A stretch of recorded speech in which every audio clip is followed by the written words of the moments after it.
ॐ यस्य भूमिः प्रमान्तरिक्षमुतो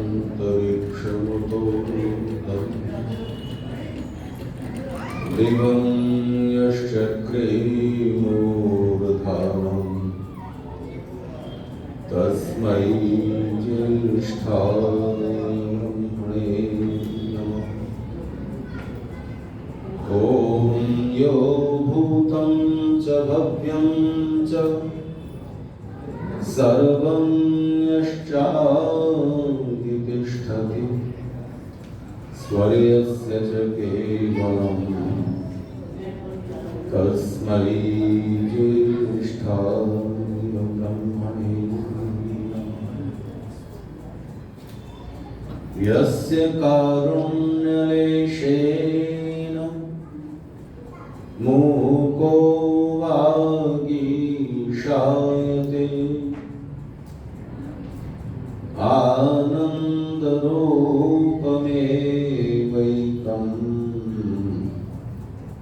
तं वन्दे जगदीश्वरम्। तं वन्दे जगदीश्वरम्। तं वन्दे जगदीश्वरम्।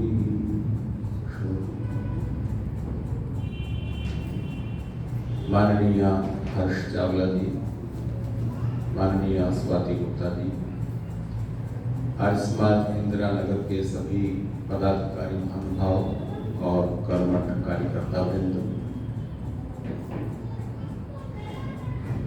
आर्य समाज के सुयोग्य धर्माचार्य श्री अरुण देव जी, सम्मानित श्री नरेंद्र जी आर्य, श्री शिव कुमार जी अग्रवाल, बेंगलोर के और देश के सुप्रसिद्ध कार्डियोलॉजिस्ट डॉक्टर सतीश जी शर्मा और यहाँ पर उपस्थित सभी विचारशील श्रद्धाशील सज्जन,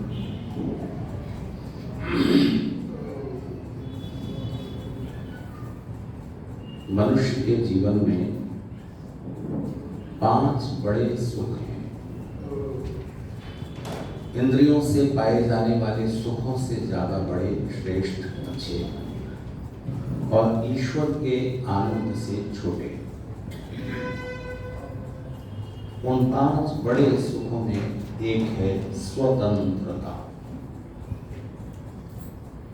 ऋषि दयानंद एक प्रश्न का समाधान करते हुए कहते हैं, जीवन में सबसे बड़ा सुख स्वतंत्रता है।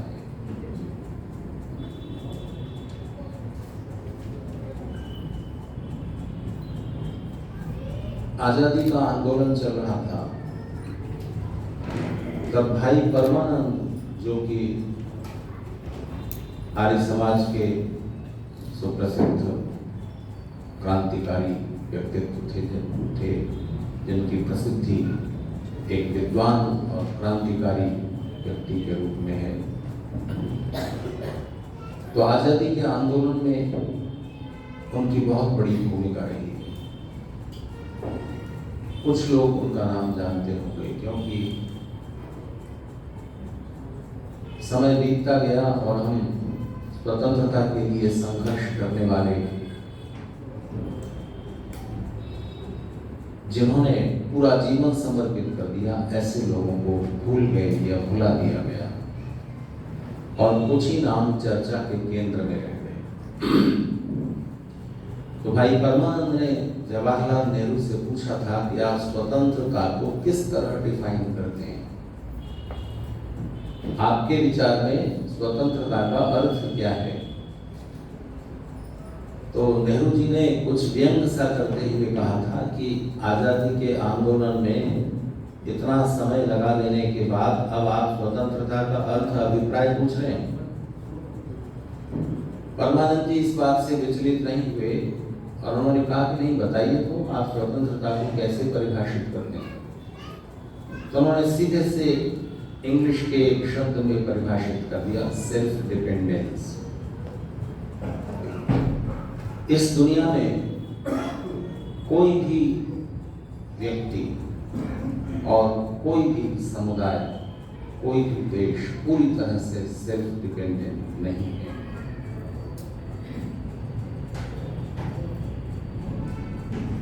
इस दुनिया में जीवन का जो आधार है वो इंटरडिपेंडेंस है। हम सब एक दूसरे पर आश्रित हैं। जब लोकमान्य तिलक ने कहा था कि स्वतंत्रता हमारा जन्म सिद्ध अधिकार है, आज के संदर्भ में इस वाक्य की भी पुनः समीक्षा कर लीजिए। स्वतंत्रता किसी का भी जन्म सिद्ध अधिकार नहीं होती। वो जिस संदर्भ में कह रहे हैं उसका अर्थ इतना सा है कि ब्रिटिश लोग हम पर शासन क्यों करें। आप ब्रिटेन में कीजिए। जन्म सिद्ध अधिकार का मतलब है कि हमारा जन्म भारत में हुआ है तो भारत में शासन करने का अधिकार भारतीयों का है। अगर ब्रिटिश लोग किसी भी नियम के तहत यहाँ शासन करने का अधिकार रखते हैं तो भारतीयों को ब्रिटेन में करने का अधिकार है। तो स्वतंत्रता जन्म सिद्ध नहीं होती। अगर तात्विक दृष्टि से देखें, राजनीतिक कारणों से उस संदर्भ में लोकमान्य तिलक का ये वक्तव्य बिल्कुल ठीक है, लेकिन तात्विक रूप से सोचें तो स्वतंत्रता जन्म सिद्ध नहीं होती। जन्म के साथ तो हमारे बंधन शुरू हो जाते हैं। जीवात्मा जैसे ही शरीर में आता है बंधन हो गया। मुक्तावस्था में स्वतंत्र है पूरी तरह से। यद्यपि कोई भी स्वतंत्रता असीमित नहीं है। अच्छा बताइए, परमात्मा पूरी तरह स्वतंत्र है?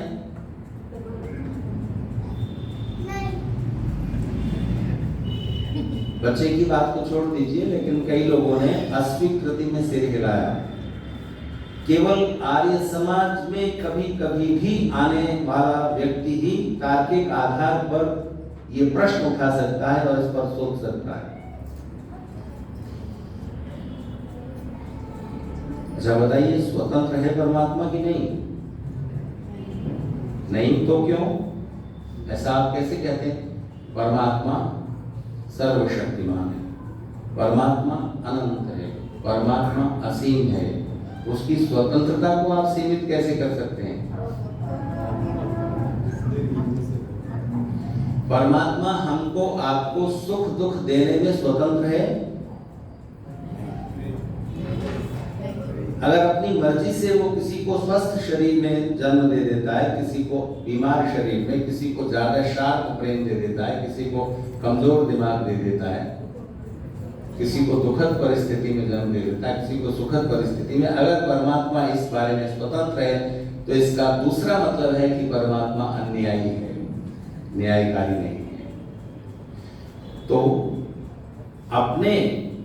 अपने दायरे में परमेश्वर की जो असीमता है और उसका जो सर्वशक्तिमत्व है, उसका अभिप्राय यह है कि उसको इस संसार की रचना, इसकी व्यवस्था, इसका पालन, इसका संहार, जो भी उसके कार्य हैं उनको करने में परमेश्वर को किसी दूसरे के सहारे की, सहयोग की जरूरत नहीं पड़ती।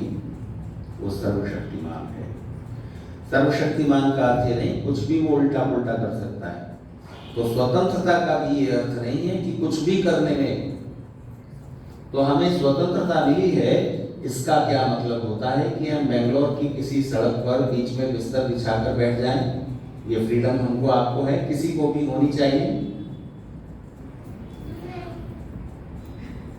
तो स्वतंत्रता का मतलब होता है स्वच्छंद न होना और दूसरों के कंट्रोल में आने से पहले जो भी नियम है उन नियमों को स्वेच्छा से स्वीकार कर लेना। तो आज समाज का 10वां नियम बोलिए, शुरू कीजिए कहीं से। सामाजिक सर्वहितकारी नियमों का पालन करने में सबको परतंत्र रहना चाहिए। प्रत्येक हितकारी नियम का पालन करने में सब स्वतंत्र रहें। तो आपने आज सुबह व्यायाम किया या नहीं किया?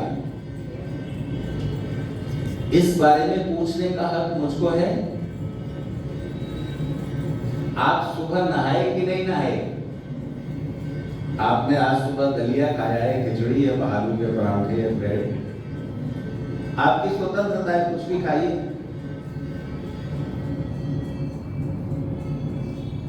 लेकिन कुछ भी खाइए, इसके बाद उसका फल भोगने के लिए तैयार नहीं है। अगर आपने ज्यादा खा लिया है,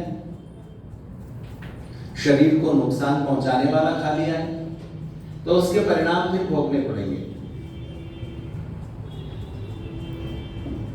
तो हमारी स्वतंत्रता हमारे कर्म करने तक है और फल देना ईश्वर के अधीन है। परमेश्वर फल देने में स्वतंत्र है, इस अर्थ में कि वो कब,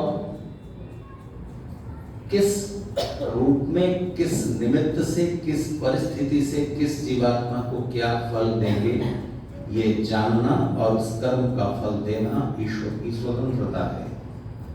आप उसमें कुछ ये नहीं कह सकते कि मुझे ये वाला दुख नहीं, ये वाला दुख दे दो, मुझे ये वाला सुख नहीं, ऐसा वाला सुख दे दो। आप कर्म करने में स्वतंत्र थे। इसके बाद ईश्वर कब किस निमित्त से उस फल को देंगे, ये जानना ईश्वर का काम है। कर्म फल के बारे में ऋषि दयानंद एक बात लिखते हैं कि किस जीवात्मा को जो सुख दुख मिल रहा है, ये किस कर्म का फल है, या ये जो कर्म अभी किया है इसका फल कब किस रूप में मिलेगा, ये जानना ईश्वर का काम है, जीवात्मा का नहीं। जीवात्मा इसको जान ही नहीं सकता। हाँ, कुछ कुछ योगी लोग जान सकते हैं, कुछ कुछ, थोड़ी थोड़ी सीमा। तो सामाजिक सर्वहितकारी नियमों का पालन करने में हम परतंत्र रहें, किसी दूसरे के अधीन क्यों रहें? अगर रेड लाइट हो गई है, हम खुद रुक जाते हैं, तो हम किसके अधीन हैं? ट्रैफिक को जो कांस्टेबल कंट्रोल कर रहा है, हम उसके अधीन हैं या स्वयं के? और अगर आपने तोड़ा है, तोड़ते ही आप किसके अधीन हो गए? कांस्टेबल। तो अगर हम उस तंत्र को स्वेच्छा से पालन करते हैं तो हम स्वतंत्र हो जाते हैं। जहां पर मेरे किसी कार्य से दूसरे की स्वतंत्रता बाधित होगी, दूसरे के सुख में, स्वार्थ में रुकावट आएगी, वहां मैं अपनी स्वतंत्रता को, अपने सुख, अपने स्वार्थ को पीछे ले लूं, उसकी सीमा पहचान लूं। अच्छा बताइए, हम अपना हाथ कहीं भी घुमाने के लिए स्वतंत्र हैं कि नहीं? किधर भी घुमाइए, कितना भी घुमाइए, पर मेरी हाथ घुमाने की, हाथ चलाने की स्वतंत्रता वहां पर समाप्त होती है जहां से आपकी नाक शुरू होती है। उसको तो टच न हो जाए, ये तो मुझे ध्यान रखना होगा।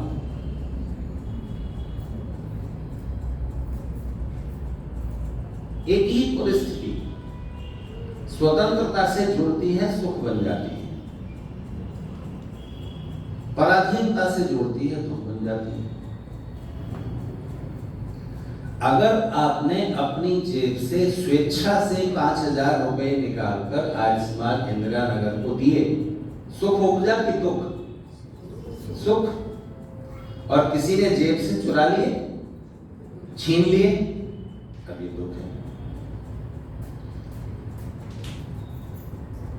वेदांत शास्त्रों के उद्भट विद्वान हैं डॉक्टर वेदपाल जी। डिग्री कॉलेज में संस्कृत विभाग के अध्यक्ष थे, काफी समय तक परोपकारिणी सभा के प्रधान रहे, जिस पद पर अभी श्री नरेंद्र आर्य जी के चाचा जी सत्यानंद जी आर्य प्रतिष्ठित हैं। उससे पहले उनके पिताजी थे। परोपकारिणी सभा ऋषि दयानंद द्वारा संस्थापित वो सभा है जिसको महर्षि दयानंद सरस्वती ने अपनी उत्तराधिकारिणी सभा बनाया था। उनका जो भी कुछ था, क्या था, कुछ कपड़े थे, कुछ किताबें थी, उस सब और उसको प्रकाशित कर, उनके ग्रंथों को प्रकाशित करने का अधिकार इत्यादि परोपकारिणी सभा को उन्होंने सौंपा। तो नरेंद्र आर्य जी के पिताजी श्री गजानंद आर्य जी के नेतृत्व में उनके प्रधान पद पर प्रतिष्ठित होने के कालखंड में और धर्मवीर जी जब मंत्री थे तो उस समय परोपकारिणी सभा ने बहुत प्रगति की और आर्य समाज की प्रगति के लिए बहुत श्रेष्ठ कार्य किए।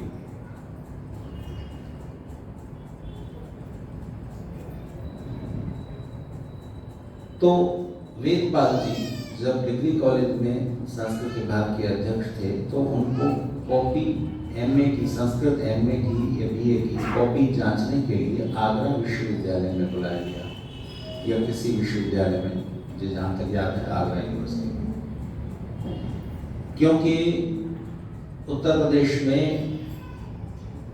ये पाया गया कि परीक्षा होने के बाद विद्यार्थी या उनके माता पिता पता लगा लेते हैं कि कॉपी जांचने के लिए किस प्रोफेसर के पास जा रही है, तो वहां पहुंच जाते हैं और अप्रोच कर लेते हैं और अपने मार्क्स बढ़वाने की कोशिश करते हैं। तो इस पर रोक लगाने के लिए यह नियम बनाया गया कि कॉपियां यूनिवर्सिटी में ही रहेंगी, सब कॉलेजों से परीक्षा के बाद यूनिवर्सिटी में आ जाएंगी और वहीं सारे व्याख्याता प्रोफेसर वहीं आएंगे, कॉपी जांचेंगे वहीं और जांच करके चले जाएंगे अपने जहां वो ठहरे हुए, वो जांचेंगे, 8 दिन 10 दिन रहेंगे और चले जाएंगे। तो व्यवस्था ये थी कि एक बड़े हॉल में कुर्सी मेज लगा दी गई थी और वहां उनको उनके हिस्से की कॉपियां कि आज आपको 100 200 300 जितनी भी कॉपियां जांचनी है, ये कॉपियां जांचिए शाम तक, भोजन चाय वगैरह यहीं मिलेगी, शाम को 5 बजे आप अपने अपने स्थान पर जाइए जहाँ ठहरे हुए हैं, कल फिर आ जाइए। तो कॉपियां जांचते हुए 2-3 प्रोफेसर्स ने सोचा कि ये इतना जो थोड़ी सी कॉपियां और रह गई हैं, जांच देते हैं। तो चाय वाय हो चुकी थी, 5 बजे काम पूरा हो जाता था, सब चले जाते थे, तो सब चले गए। 2-3 प्रोफेसर कुछ बची हुई कॉपियां जांचते हुए बैठे रह गए। एक साइड की बत्ती जल रही थी, बिजली या प्रकाश खिड़की में से रहा होगा, बिजली नहीं जल रही थी। पियून आया चपरासी, उसने देखा कि सब चले गए, उसने दरवाजा बाहर से बंद कर दिया। अगले दिन रविवार था, ऑफिस का, तो घंटों तक, यानी एक रात, एक दिन और फिर एक रात, ये तीनों चारों प्रोफेसर उस हॉल में बंद रहे।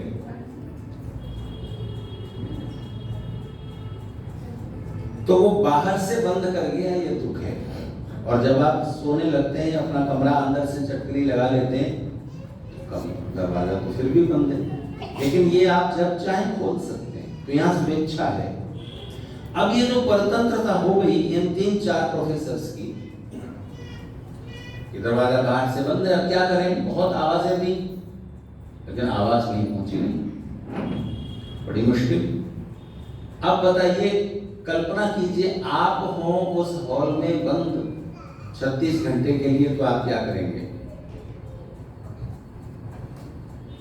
अब परतंत्रता तो है, आप बाहर निकल नहीं सकते। इस परतंत्रता के अंदर कुछ स्वतंत्रता तो है, हॉल में आप इधर उधर घूम सकते हैं। और वो तीनों चारों प्रोफेसर क्योंकि विद्वान थे, इसलिए उन्होंने किसी कठिन विषयों को चुना और उन पर डिबेट शुरू कर दी, विवादास्पद बिंदुओं को लेकर के उन पर बहस शुरू कर दी, और वो बहस लंबी चलती रही और ये खाना पीना भूल गए। उस ज्ञान चर्चा में भूख का दुख या और दूसरी चीजों को, क्योंकि भूख का इलाज तो है नहीं, भोजन तो मिल नहीं सकता, उधर से ध्यान हटाकर इन्होंने उस ज्ञान चर्चा में अपने को डुबो दिया, और वो समय कब बीत गया पता ही नहीं चला। तो अब जन्म के साथ हमारी परतंत्रता शुरू हो जाती है बहुत तरह की। जब जन्म होता है बच्चे का, तो माता पिता नाम रखते हैं, सुंदर सा नाम सोचते हैं। आजकल पेरेंट्स की इच्छा होती है कि हम यूनिक नाम रखें बच्चे का, तो इधर उधर ढूंढते हैं। गूगल सबसे बड़ा इस समय विद्या का केंद्र है, तो गूगल पर ढूंढ करके कोई नाम रख लेते हैं, फिर उसका मीनिंग हमसे पूछते हैं कि जी अराया नाम रखा है, इसका क्या मतलब है? भाई हमारे तो समझ में आता नहीं, थोड़ी बहुत संस्कृत जानते हैं, अराया का क्या मतलब?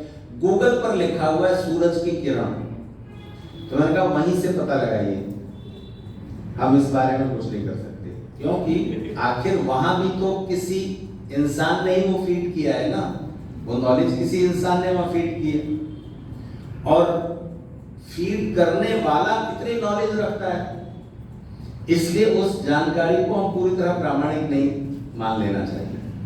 फिर भी काफी कुछ सहयोग उससे मिल जाता है, रास्तों की जानकारी भी मिल जाती है, कई बार वहां भी भटक जाते हैं। तो नामकरण संस्कार जो वैदिक विधि है, उस व्यवस्था में जिस तिथि को बच्चे का जन्म हुआ, हिंदी की तिथि, जैसे पौष मास चल रहा था तो पौष मास की कृष्ण पक्ष की द्वितीया को जन्म हुआ है, तो द्वितीया तिथि की आहुति होगी, द्वितीया जिसवा, और उस द्वितीया तिथि का जो देवता है उसकी आहुति होगी। फिर जिस समय जन्म हुआ था उस समय आकाश में जो मुख्य नक्षत्र था उस नक्षत्र की आहुति होगी, और फिर उस नक्षत्र के देवता की आहुति होगी। ऐसा नामकरण संस्कार की विधि में लिखा हुआ है। प्रसंग से थोड़ा हटकर के आपको ही बता दूं कि ऋषि दयानंद ने संस्कार विधि स्वयं नहीं लिखी। ऋषि दयानंद के समय में एक विद्वान थे जिनका नाम मुझे याद नहीं आ रहा, उन्होंने एक ग्रंथ लिखा वेदोक्त संस्कार प्रकाश, उसमें 100 के करीब संस्कार लिखे हुए थे। तो ऋषि ने उस ग्रंथ की प्रशंसा की, लेकिन ये कहा कि ये बहुत ज्यादा हैं, 16 संस्कार प्रमुख हैं, इन्हीं को रखिए और एक ग्रंथ लिखिए, गृह सूत्रों से 16 संस्कारों की विधि निकालकर संकलित कीजिए, इस तरह से इन गृह सूत्रों का आश्रय लीजिए, ये ज्यादा प्रामाणिक है। ऋषि दयानंद के आदेश के अनुसार उन विद्वान ने 16 संस्कारों की विधि संकलित की। नामकरण संस्कार तक ऋषि दयानंद जल्दी जल्दी में जितना जांच सके उतना जांच पाए, फिर उनका देहांत हो गया। तो नामकरण संस्कार में तिथि नक्षत्र की आहुति है और उनके देवताओं की आहुति। ध्यान रखना चाहिए कि वो देवता कोई पर्सोनिफाइड, कोई ऐसे व्यक्तित्व नहीं है, वो सब देववाचक शब्द ईश्वर के गुणों को बताने वाले नाम हैं, पर उस नक्षत्र से और उस तिथि से जुड़े हैं। उसके पीछे समय का या स्थान का कौन सा विज्ञान है, ये रिसर्च का विषय है। पर बात इतनी सी है कि 2 बातें उससे इंगित होती हैं। जैसे ही बच्चे का जन्म हुआ, कोई जीवात्मा शरीर में आया, उसके 2 बंधन शुरू हो गए, एक स्थान का, दूसरे समय का। मुक्तावस्था में ही जीवात्मा इन दोनों बंधनों से मुक्त होता है, नहीं तो ये 2 बंधन है। इसके बाद हमारे बहुत तरह के बंधन शुरू हो जाते हैं, और जो बंधन हैं, ध्यान दीजिए, स्वतंत्रता और परतंत्रता का एक बारीक अंतर समझिए। जो बंधन सचमुच हैं, उन बंधनों को स्वीकार कर लेना, स्वेच्छा से उन बंधनों को स्वीकार कर लेना और उन बंधनों को ठीक से निभा देना आपको मुक्त कर देगा। थोड़ा उलटबाजी सी हो गई, उलझन भरा वक्तव्य लग रहा होगा। जो बंधन आपके इर्द गिर्द आपके जीवन से जुड़े हुए हैं, परिस्थितियों के कारण, परिवार के कारण, समाज के कारण, किसी के भी कारण, उन बंधनों में से चुन लीजिए कि किन बंधनों से छूटा जा सकता है और किन बंधनों से नहीं छूटा जा सकता और किन बंधनों से छूटना नहीं चाहिए। ये पहचान कर लीजिए और इसके बाद जो बंधन हैं, उन बंधनों को स्वेच्छा से स्वीकार कर लीजिए और उन बंधनों को ठीक से निभा दीजिए, आप मुक्त हो जाएंगे। अब इस बात को समझें उदाहरण से।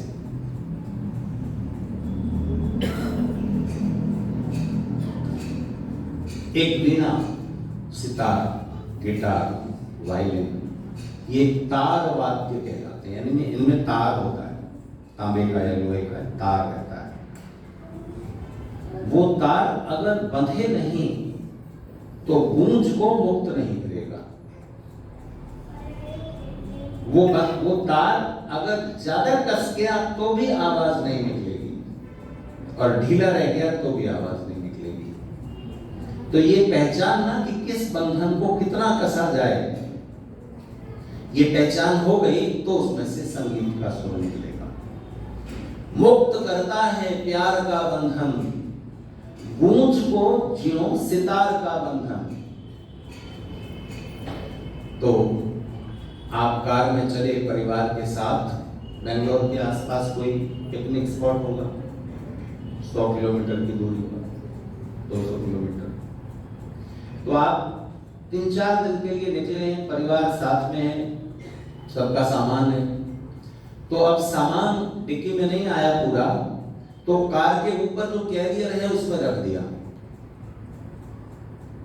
उस कैरियर को, अगर जो सामान रखा हुआ है उस सामान को कैरियर में अगर आपने रस्सी से ठीक से बांध दिया तो आपका मन मुक्त है।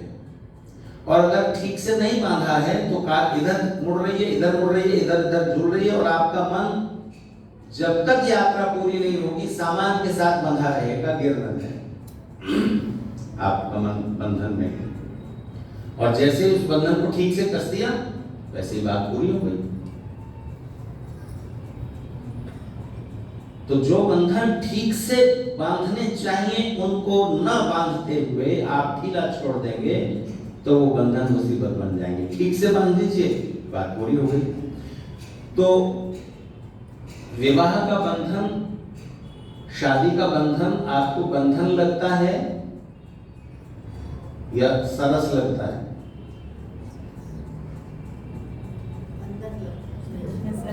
कौन बोले? विवाह के समय जो प्रतिज्ञाएं की थी उनको ठीक से नहीं निभाया तो बड़ा दुखदायी बंधन होगा, और उनको समझ लिया, स्वीकार कर लिया और ठीक से निभा लिया तो विवाह संस्कार की आखिरी प्रतिज्ञा आपको कहता हूं, सब भूल गए होंगे आप सारी, मुझे मालूम है, उम्र भी हो गई, शादी हुए बहुत टाइम हो गया। आखिरी प्रतिज्ञा वो ये है कि स्वीकार कर लेना, सारे रिश्तों को निभाने का और परिस्थितियों को पराजित करने का सबसे पहला स्टेप होता है स्वीकार कर लेना।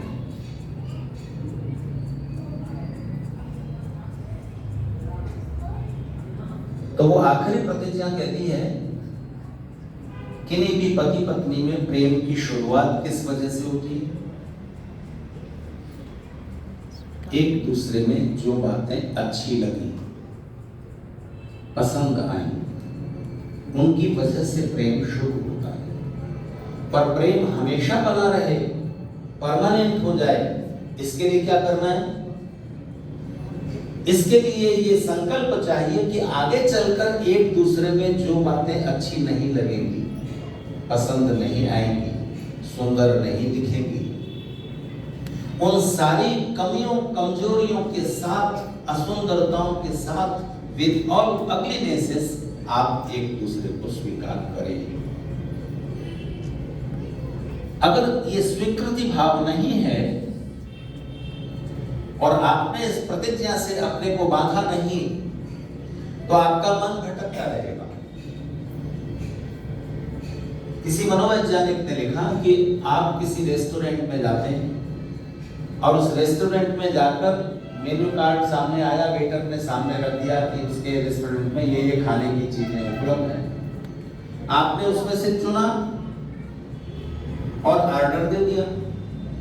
तो जब वेटर आपके सामने वो खाने पीने की चीजें रख गया, आपको अपना ऑर्डर, अपनी जो आपने चुनी है वो खाने पीने की चीजें तभी तक अच्छी लगेंगी जब तक बगल वाले टेबल पर आपकी नजर नहीं जाती, ओह ये बनाना था,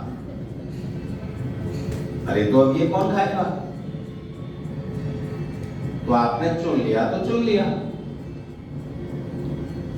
अब आप तुलना करने लग जाएंगे, कंपेयर करने लग जाएंगे, तो आपको हमेशा अपना जीवन साथी कहीं न कहीं असुंदर दिखेगा, इनकम्प्लीट दिखेगा। तो पड़ोस की ओर नजर जाती है। ये बात केवल पति पत्नी की नहीं, बच्चों के साथ भी कोई भी बच्चा 5 साल की उम्र तक अपनी माँ को दुनिया की सबसे सुंदर और सबसे ज्यादा प्यार करने वाली स्त्री समझता है। जैसे स्कूल जाना शुरू करता है फिर उसकी धारणा बदलती है, उसे लगता है कि दोस्त की मम्मी ज्यादा प्यार करती है इसको,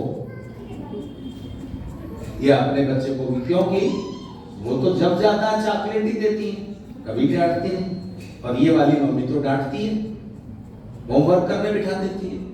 तो इसको अब ये मम्मी थोड़ा थोड़ा बुरी लगने लगी, कंपेयर कर रहा है दोस्त की मम्मी से। उसे पता नहीं कि दोस्त की मम्मी भी डांटती होगी, तेरे सामने तो नहीं डांटती, डांटने वाला काम किया है तो डांटेगी। तो अगर आप स्वीकार कर लेते हैं जैसा जीवन साथी मिल गया, आपने चुन लिया था ना, तब स्वतंत्रता थी पूरी, आपने चुन लिया, अब निभाइए। अब जो बंधन है उसको ठीक से स्वीकार कर लीजिए और उन प्रतिज्ञा को निभाइए, उसमें से रस ऊपर आएगा। तो सारे परमाणु एक साथ अगर बंधे नहीं तो ये जगत अस्तित्व में नहीं आ सकता। सारे एटम्स को, मॉलिक्यूल्स को और सारी चीजों को मुक्त कर दीजिए, सब स्वच्छंद घूम रहे हैं, तो संसार अस्तित्व में नहीं रहेगा।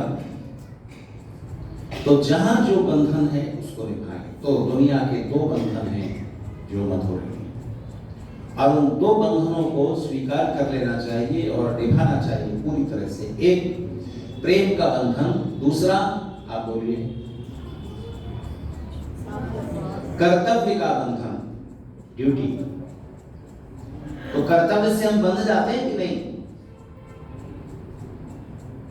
तो जब आपने एक कमिट कर लिया कुछ, अब उसको निभाना। अगर पायलट कहे कि आज मेरे सिर में दर्द हो रहा है,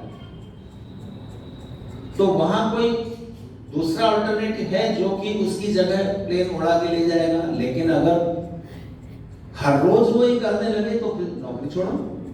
तो सब कर्तव्य से बंधे हुए, मेरे कर्तव्य का प्रभाव आप तक पहुंचता है, आपके कर्तव्य का प्रभाव मुझ तक पहुंचता है।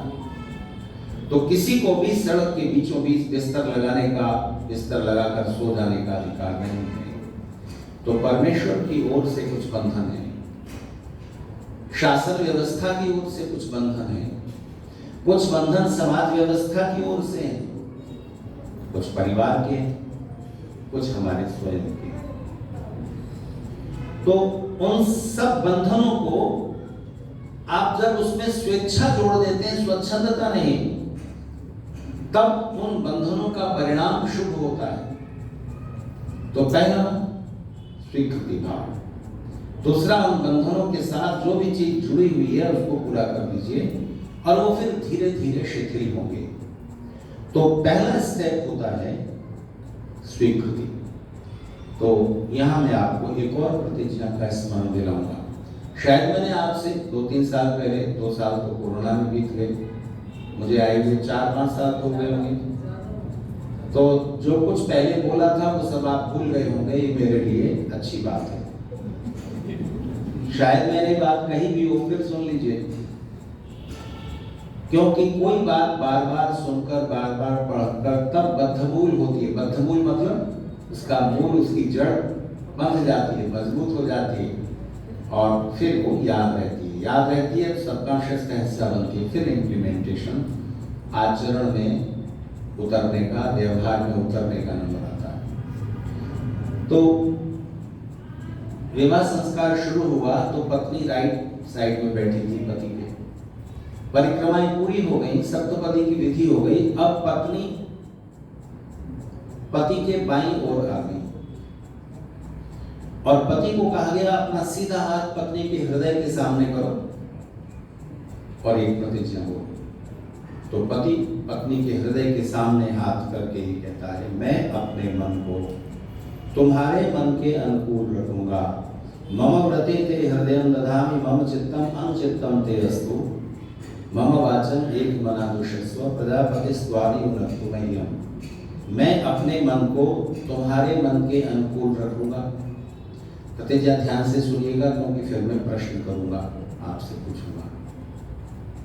पति कहता है, मैं अपने मन को तुम्हारे मन के माफिक रखूंगा, मैं अपने सब कामों को तुम्हारे मन के अनुकूल करूंगा। मेरी आशा है, एक्सपेक्टेशन है कि तुम्हारा मन भी मेरे मन के अनुकूल रहे और तुम्हारे सब काम भी मेरे मन के अनुकूल हों। फिर पत्नी भी अपना सीधा हाथ पति के हृदय के सामने रखती है और यही बात कहती है, मैं अपने मन को आपके मन के अनुकूल रखूंगी, अपने सब कामों को आपके मन के अनुकूल करूंगी। मेरी आशा है, अपेक्षा है, एक्सपेक्टेशन है कि आपका मन और आपके सब काम भी मेरे मन के अनुकूल रहें। इसमें खास बात क्या है ये बताइए।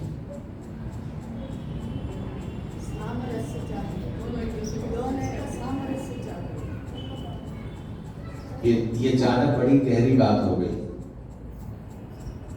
सीधी सरल बात ये है, क्या कह रहे हैं दोनों?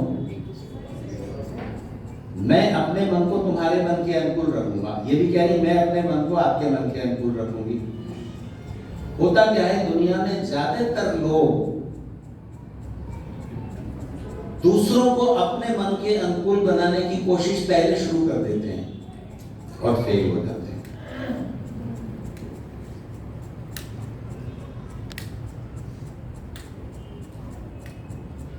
करना क्या चाहिए? ज्यादातर लोग क्या करते हैं, दूसरे को अपने मन के अनुकूल बनाने की कोशिश शुरू कर देते हैं और असफल हो जाते हैं। करना क्या चाहिए? दूसरे से मुझे क्या सुख मिल रहा है, दूसरा मेरे अनुकूल नहीं चल रहा, दूसरे को मैं अपने माफिक अपने अनुकूल बनाऊं, ये कोशिश करने से पहले खुद को दूसरे के अनुकूल बनाइए जिनसे आपका रिश्ता बंधा है, कम से कम उनके लिए। तो अपने को दूसरे के अनुकूल बनाने की कोशिश पहले, दूसरे से मुझे क्या सुख मिलेगा, मिलना चाहिए, क्यों नहीं मिल रहा, ये चिंता और कोशिश बाद में।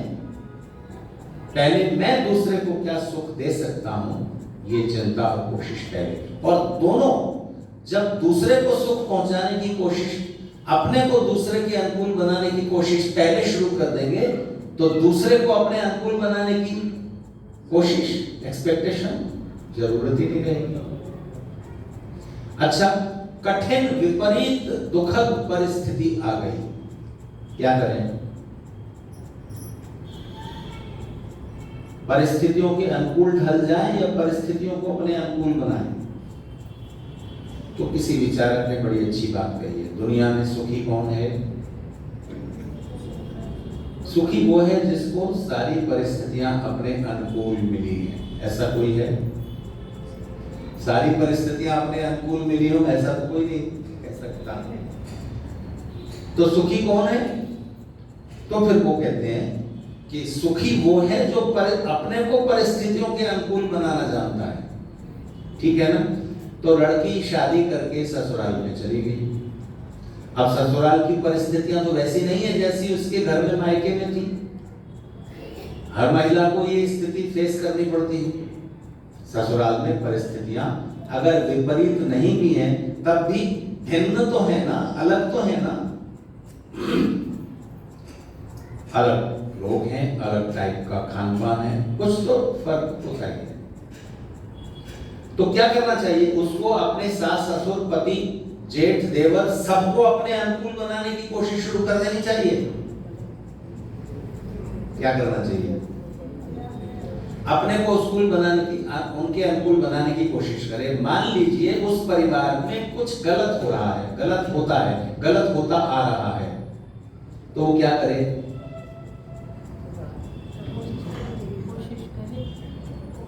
उनको अपने अनुकूल बनाए। तो 3 स्तर हैं या 3 स्टेप्स हैं। पहले, जो परिस्थिति आपको पसंद नहीं है, अनुकूल नहीं लग रही, पहले आपको अपने को उस परिस्थिति के अनुकूल बदलना पड़ेगा, क्योंकि परिस्थिति एकदम आपके अनुकूल नहीं हो जाएगी। अगर परिस्थिति के अनुकूल ही ढले रहे तब तो परिस्थिति कभी बदलेगी ही नहीं। तो देश गुलाम था। बहुत लोग, 80% लोग तो यही मानते थे ये ईश्वर की इच्छा है और उसके अनुकूल ढल गए थे। मुसलमानों का शासन था, उसके अनुकूल ढल गए। अंग्रेजों का शासन आया, उसके अनुकूल ढल गए। मुसलमानों का शासन आया, इस देश के लोगों ने अरबी फारसी पढ़ना गौरव का विषय समझ लिया। कहावत अभी तक चली आ रही है, पढ़े फारसी बेचे तेल, ये देखो किस्मत का खेल। फारसी पढ़ के भी तेल बेच रहा, यानी फारसी पढ़ना बड़े गौरव की बात थी, उससे ऊंची नौकरी मिलती थी मुस्लिम शासन में। अब फारसी पढ़ाएंगे आप अपने बच्चे को, कोई मतलब ही नहीं उसका। अब इंग्लिश पढ़ना फक्र की बात है, क्योंकि अंग्रेजियत का प्रभाव अभी मानसिक तौर से चला आ रहा है। अभी आप पूरी तरह मुक्त नहीं हुए हो, पूरी तरह स्वतंत्र नहीं हुए हो। स्वतंत्र तो जापान हुआ है, चाइना हुआ है, 2 साल बाद आजाद हुआ चाइना, आपसे 50 साल आगे निकल गया, क्योंकि उसने स्वतंत्रता के कुछ अर्थों को हमसे आपसे ज्यादा अच्छा समझा, स्वीकार। जापान तकनीक में, टेक्नोलॉजी में, साइंस में किसी देश से पीछे नहीं। अंग्रेजी जानने वाले कितने? कुछ हजार। लेकिन कुछ हजार अंग्रेजी जानने वाले हैं, तो कुछ हजार फ्रेंच जानने वाले भी हैं, कुछ हजार चाइनीज जानने वाले भी हैं, कुछ हजार हिंदी जानने वाले भी हैं। दुनिया में कहीं भी कोई रिसर्च होती है, कहीं भी कुछ नया ग्रंथ लिखा जाता है, कहीं भी साइंस में कुछ नई खोज होती है, उसको तुरंत उस भाषा को जानने वाले वहां के जो लोग हैं उसको तुरंत अपनी जनता के लिए उसको जापानी में ट्रांसलेट कर देते हैं। सारी जापानी जनता को आप इंग्लिश सिखाओगे तो भाषाएं तो और भी हैं, कितनी भाषाएं सिखाओगे?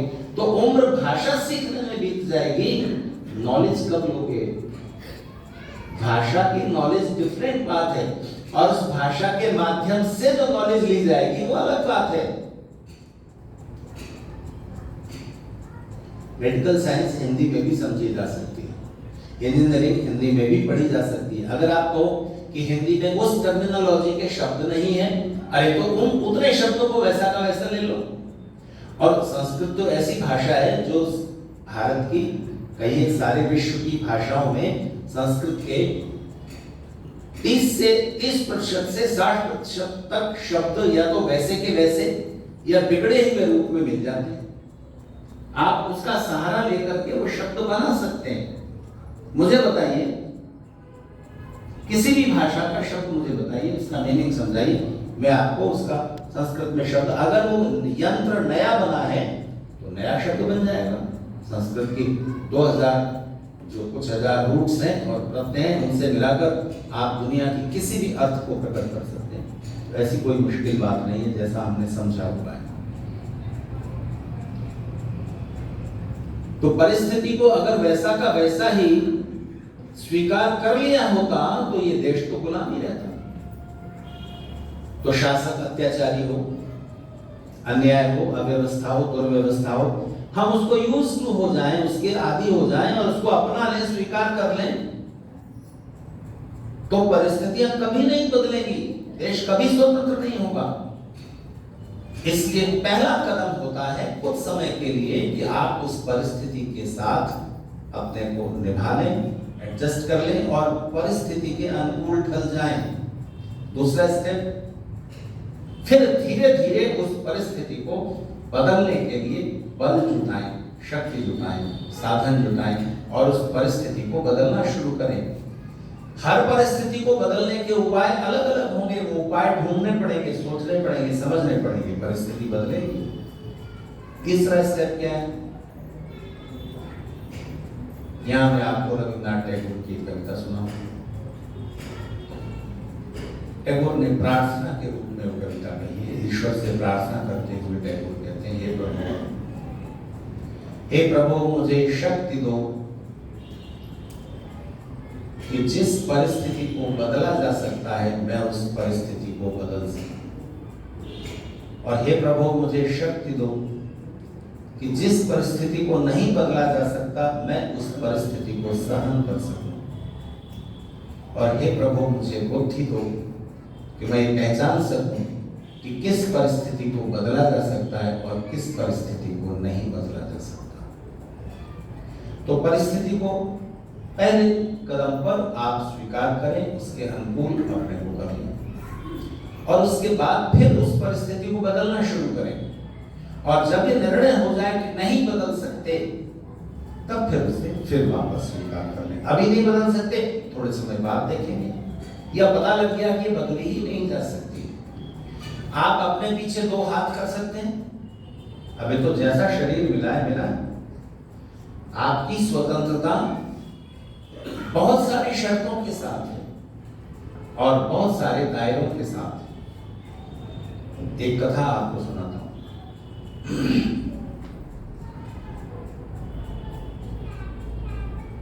किसी गांव के किनारे अपनी एक कुटिया बनाकर के एक सन्यासी रहते थे। वो सन्यासी सुबह शाम प्रार्थना उपासना करते थे। उनके कुछ 5-7 शिष्य उनके आश्रम में रहते थे। कुटिया 1-2 और साथ में बन गई थी। वो सन्यासी आयुर्वेद की जड़ी बूटियां जानते थे, उनसे वो इलाज करते थे। पुराने समय की बात, तो आसपास के गांवों के लोग और इस गांव के लोग बीमार पड़ जाते थे तो सन्यासी के पास दिन में उनकी प्रार्थना उपासना का समय हो जाने के बाद अपना इलाज कराने आते थे। तो दिन भर बीमारों का या जिज्ञासुओं का, किसी को कुछ पूछ रहा है, कुछ जानना समझना है, ऐसे लोगों की लाइन लगी रहती थी। सन्यासी इसमें व्यस्त रहते थे। एक दिन एक ऐसा बीमार आया जिसकी बीमारी के इलाज के लिए तात्कालिक उपाय तो उन्होंने कर दिया, टेम्परेरी, लेकिन उसको पूरी तरह से क्योर करने के लिए एक हर्ब, एक जड़ी बूटी की जरूरत थी जो जंगल में मिलती थी। घने जंगल में अंदर जाके वो जड़ी बूटी मिलेगी, वहीं पर मिल सकती है। तो कौन लेकर के आए? सन्यासी को तो दिन भर इतने मरीजों को छोड़कर वो नहीं जा सकते। जंगल में जाकर उसको ढूंढना 2-4 दिन लग सकते हैं।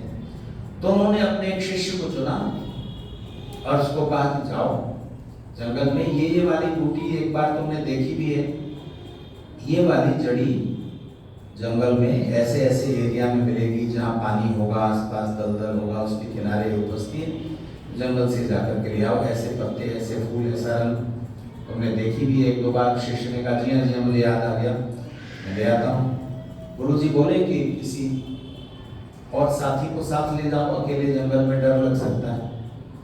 उस शिष्य को सन्यासी ने चुना इसीलिए था कि जंगल की सारी परिस्थितियों को जानता समझता था।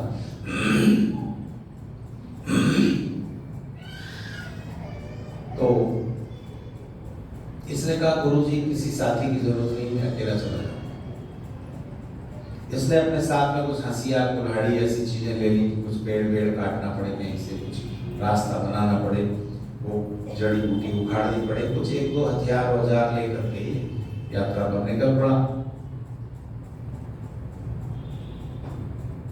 तो जंगल में जब ये पहुंचा तो इसने चिड़ियों की चहचहाने की आवाज सुनी।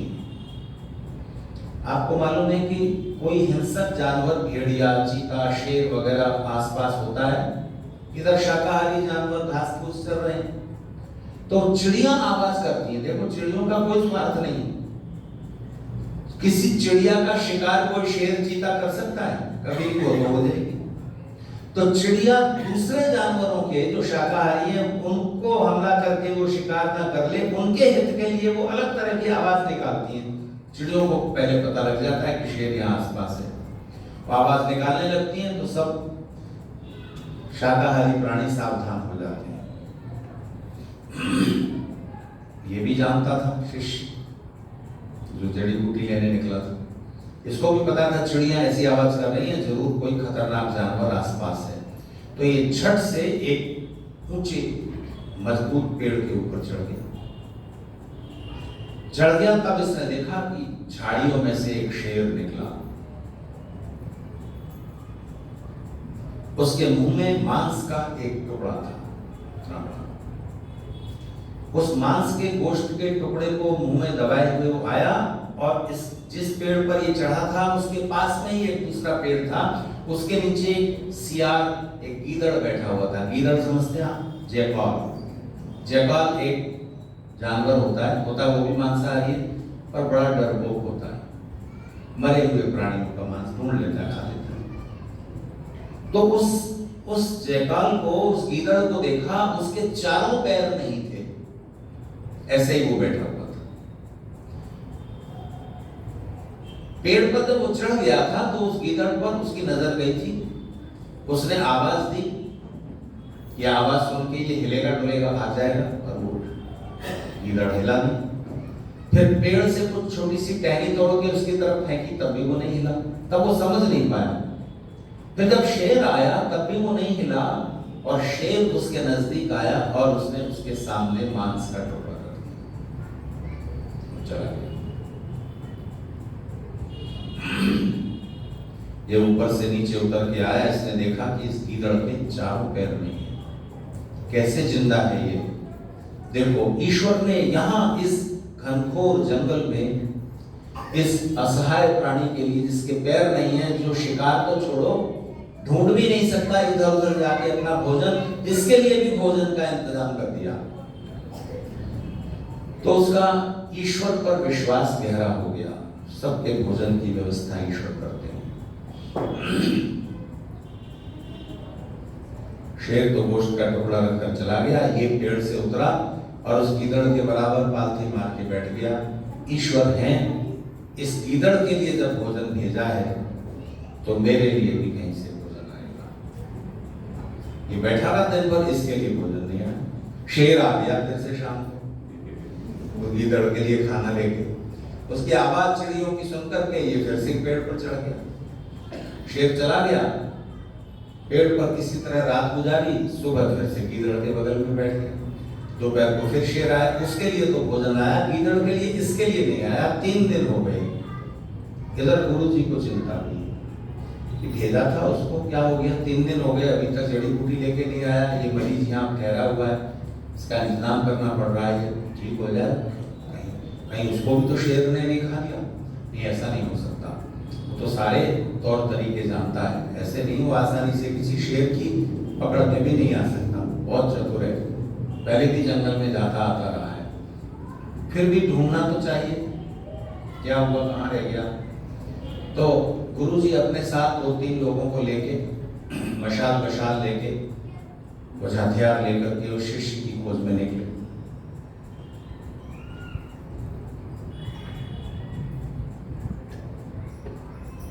तो उन्होंने देखा कि वो शिष्य जो है पालथी मारे हुए पेड़ के नीचे बैठा हुआ है।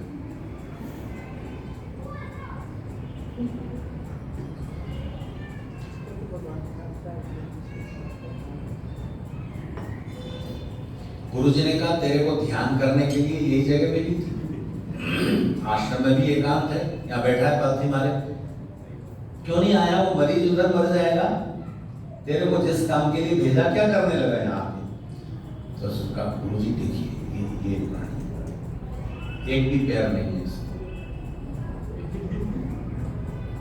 तभी चिड़िया चहचहाई, झाड़ियों में सरसराहट हुई। उसका गुरुजी, चलो ऊपर चढ़ो पेड़ पर। वो सारे सन्यासी के साथ जितने लोग थे सब पेड़ पर चढ़ गए। शेर जब चला गया तब वो नीचे उतरे। तो शिष्य ने कहा कि गुरुजी, 3 दिन से मैं देख रहा हूं कि शेर आता है, इसके लिए गोश्त लाता है, इसके लिए भोजन आ जाता है, इसकी एक भी पैर नहीं है। तो मैंने सोचा, मेरा भगवान में विश्वास गहरा हो गया कि ईश्वर है जरूर। देखो, इस असहाय प्राणी के लिए इस जंगल में शेर लेकर के आ रहा है इसके लिए भोजन, तो मेरे लिए भी भोजन आएगा। 3 दिन हो गए मैं बैठा हूं, मेरे लिए तो भोजन नहीं आया। मैं इंतजार कर रहा हूं कि मेरे लिए भी ईश्वर भोजन भेजेंगे। गुरुजी जोर से हंसे और उन्होंने कहा, पागल, तू अपने को इस गीदड़ के बराबर क्यों रख रहा है? तू गीदड़ से अपनी तुलना क्यों कर रहा है? शेर से तुलना करना। तू भोजन पाने वालों में क्यों शामिल हो रहा है, भोजन देने वालों में क्यों नहीं शामिल होता? और तू तो न गीदड़ है न शेर है, तू तो मनुष्य है। इसके बाद अब मेरी बात शुरू होती है। मनुष्य और बाकी सब पशु पक्षियों के बीच एक बहुत सारे अंतर हैं। उनमें से एक अंतर यह है कि मनुष्य के अलावा बाकी सारे पशु पक्षियों प्राणियों को अपना भोजन सिर्फ ढूंढना है, सिर्फ ढूंढना है। वो उसे उत्पन्न नहीं करते। करता है कोई? अनाज उग जाता है? मनुष्य क्रिएट करता है, उग जाता है। परमेश्वर ने केवल मनुष्य को ही ये सामर्थ्य और अधिकार दिया है। अब इसे आप बंधन मानो और ये सोचो कि हमें भी ऐसे ही उगा हुआ मिल जाए, हमें उगाना ना पड़े, तो आप इसे मनुष्य की परतंत्रता समझो, तो ये आपकी सोच है। अच्छा, मनुष्य के अलावा बाकी सारे प्राणियों को अपना भोजन ढूंढने, पहचानने और अपना जीवन चलाने लायक जो ज्ञान है, जो नॉलेज है, वो जन्म से मिली है कि नहीं? किसी को सीखना पड़ता है? नहीं, मनुष्य को सीखना पड़ता है। अब आप ये कहो कि मनुष्य को ये बंधन है, सीखना पड़ता है, स्कूल जाना पड़ता है, हमें भी जन्म से ही मिल जाए, तो ऋषि दयानंद ने ये प्रश्न उठाया कि परमेश्वर ने सारा ज्ञान वेद में क्यों नहीं दे दिया, डिटेल में? सूत्र दिए हैं सिर्फ। अब उसमें डॉक्टर साहब सारी कार्डियोलॉजी लिखी हुई है ऐसा तो नहीं, सारा मैथमेटिक्स लिखा है ऐसा नहीं, सारी विमान विद्या लिखी है ऐसा नहीं। यो अंतरिक्षे रजसो विमाना काफी हो गया बस। जिस तरह से अंतरिक्ष में सारे ग्रह नक्षत्र बिना किसी सहारे के, विशेष मान के कारण बिना सहारे चल रहे हैं, गतिशील हैं, वैसे ही जिसने इनको स्थिर किया हुआ है, हम उस ईश्वर की उपासना करें, बात की बात है। इसमें से अगर आप खोजें तो फिर आप विमान विद्या खोजने के लिए इतना काफी है। तो ऋषि दयानंद कहते हैं कि सारा डिटेल में क्यों नहीं बता दिया ईश्वर ने? क्योंकि मनुष्य को जो एक और बड़ा सुख मिला है, एक और बड़ा सुख है, कौन सा? स्वतंत्रता के अलावा एक और बड़ा सुख है, वो नहीं मिलेगा। अच्छा बताइए, हवाई जहाज का आविष्कार किसने किया? बोलिए ना, राइट ब्रदर्स। प्रमाण है कि राइट ब्रदर्स से पहले महाराष्ट्र के किन्हीं तलपदे नाम के विद्वान ने कुछ 100 फीट की ऊंचाई तक मुंबई के चौपाटी पर विमान उड़ाकर बताया था। उसका मलबा किसी ने खरीदा था, किसी विदेशी ने। अब उस डिटेल में नहीं जाता।